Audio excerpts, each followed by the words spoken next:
kita lakukan. Tadi ketika mendengarkan bacaan pertama itu, saya seakan-akan membayangkan dan ikut terlibat di sana. Bagaimana sehati sepikiran bersekutu untuk berdoa. Ya tentu saja doa yang mereka lakukan, para rasul lakukan termasuk dengan Bunda Maria itu tidak lain adalah mau menyadari bahwa karya keselamatan itu, karya penyelamatan itu akan terus berlangsung dan terus berlangsung. Dan sekaligus dengan berdoa itu pula, bersekutu di dalam doa itu, mereka akan semakin mengenali bagaimana karya keselamatan itu dan bagaimana kehendak Allah yang seharusnya dilakukan oleh setiap mereka yang percaya kepada Allah. Itu yang saya bayangkan, itu yang saya renungkan, itu yang saya alami ketika saya mendengarkan bacaan pertama itu disampaikan. Sehati, sejiwa, sepikiran mempersatukan diri bersama-sama untuk menyadari karya keselamatan Allah itu. Maka dari situ tiba-tiba terbersit di dalam pikiran saya, seandainya saja kita pun selalu dan berusaha melakukan sikap dan perbuatan yang sama, mungkin kita akan semakin menyadari setiap orang itu diajak untuk terus-menerus menyadari karya keselamatan itu akan berlangsung. Dan kemudian kita pun akan digerakkan bagaimana setelah kita mengenali kehendak Allah itu, kita pun melanjutkan perjuangan Yesus itu. Tapi sayangnya kita terkadang tidak sampai pada titik itu. Sehati sepikiran, sejiwa untuk bersama-sama menyadari kehadiran Allah itu.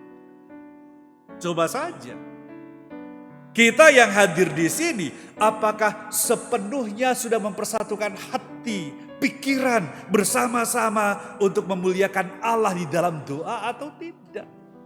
Wong kadangkala saya juga merasa, jangan-jangan kita mengatakan seperti itu, tapi hati dan pikiran kita kemana-mana. Yang terucap adalah hanya dari mulut saja. Nah, sekarang kita bersama-sama bersekutu, bersama-sama mempersatukan diri di hadapan Allah, bersama-sama menyatukan doa-doa kita. Tetapi apakah itu sungguh-sungguh dibangun dalam kehidupan kita atau tidak? Misalnya saja, salah satu contoh yang sering kali kita ucapkan berkali-kali di dalam perayaan Ekaristi. Yang sering kali kita ucapkan berkali-kali ketika kita bersama-sama berdoa di dalam perayaan Ekaristi itu. Apakah itu dibangun dari pemikiran yang sama, perasaan yang sama, satu pikiran yang sama seperti itu? Apa yang saya sampaikan, apa yang maksudkan? Ketika imam mengatakan, marilah mengarahkan hati kepada Tuhan. Dijawab apa? Dijawab apa? Dijawab, sudah kami arahkan. Tapi balik lagi, apakah ketika kita menyatakan sudah kami arahkan itu sungguh-sungguh mengarahkan hati kita supaya sepikiran dengan Allah? Supaya merasakan yang sama dengan orang-orang yang bersekutu di sini untuk mengenali bagaimana karya keselamatan Allah itu terus berlangsung sampai saat ini atau tidak? Atau kita hanya cenderung mengatakan sudah kami arahkan, sudah layak dan sepantasnya, tetapi itu tidak mempersatukan seluruh hidup kita dengan Allah. Karena kita seringkali menganggap itu adalah hanya semacam seruan, itu adalah hanya semacam jawaban saja. Tetapi hari ini kita ternyata diajak untuk semakin menyadari dan mengenali bagaimana karya keselamatan Allah itu. Maka kalau kita semakin menyadari dan mengenali karya keselamatan Allah itu, disitulah kita akan semakin tahu juga bagaimana kita bertindak dalam hidup ini sesuai dengan kehendak Allah. Yesus pun tadi menyampaikan hal itu kepada kita. Hanya dengan pemahaman yang benar, pengertian yang benar itulah yang mampu mempersatukan hidup kita di dalam Allah. Maka doa bukan sekedar permohonan, tapi doa itu adalah sebagai pujian syukur bagaimana kita mempercayakan seluruh hidup kita kepada Allah.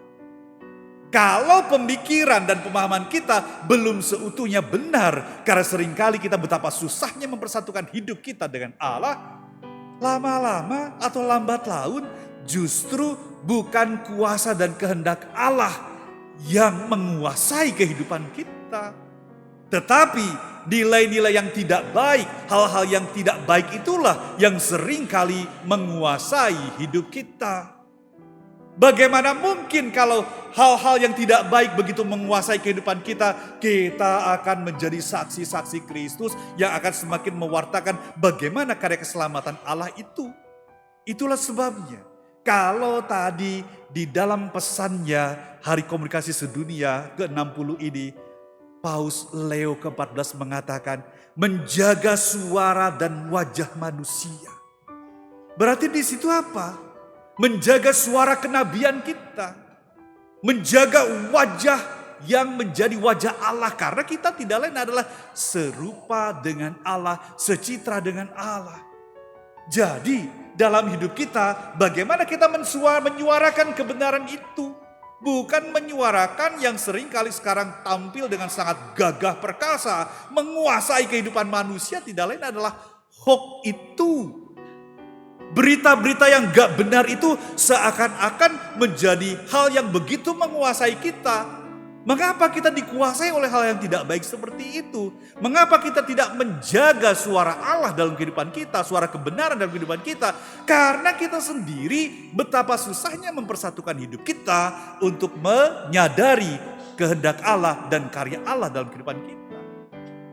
Menjadi wajah manusia yang sesungguhnya berarti apa? Menjadi wajah Allah yang mampu memaksakan, atau bukan sekadar memaksakan, tapi mampu menyampaikan kebenaran itu kepada setiap orang.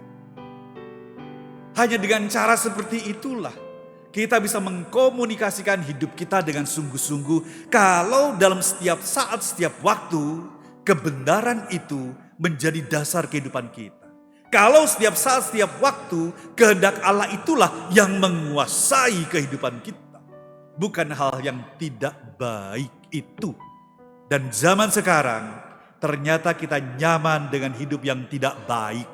Karena kita pun menjadi salah satu atau salah seorang yang bisa menyampaikan hal-hal yang tidak baik itu secara nyata. Dan merasa bangga ketika kita merasa paling tahu dengan berita-berita yang belum tentu bisa dipertanggungjawabkan.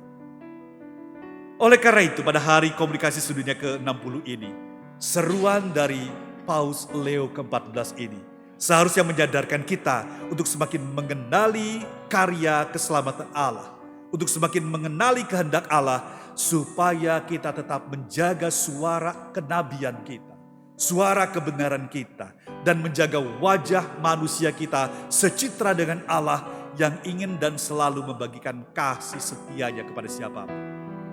Tuhan memberkati.